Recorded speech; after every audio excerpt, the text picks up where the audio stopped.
Good evening, ladies and gentlemen, and welcome to the Mr. Hicks Podcast. We're here getting it in once again, time and time again, here relaxing, chilling after a hard day of, well, not really a hard day at work, but a day that I got paid to work. So I want to talk a little bit about the NBA lottery and the fact that the Mavericks got the number one pick.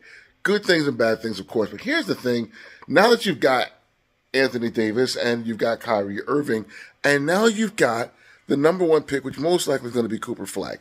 It's an extremely valuable pick because he's an extremely valuable player. However, he does not fit the timeline for the other two stars that you have. You know, they've been in the league, I think, 10, 12 years at this point. At the time, Cooper Flagg would just be coming into the best part of his career, his prime. Your other two stars are going to be coming out of their prime, and they're going to be on a downslope, and they're not going to be as valuable assets as players either for trade, and their play is probably going to degrade a little bit. Anthony Davis, always hurt.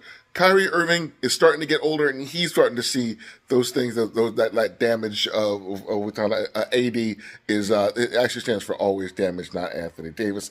I think Charles Barkley calls him street clothes because he's actually hurt that much. So I think it actually makes the most sense for them to trade Cooper Flagg.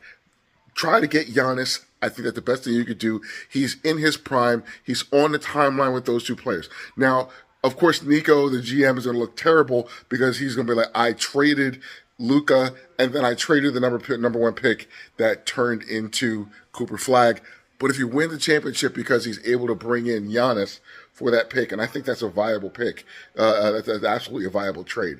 And you win a championship, Anthony Davis, Kyrie Irving, Giannis Antetokounmpo, even in the West, I think that's championship caliber, big three. So that's my take on that. That's my time. Take it easy.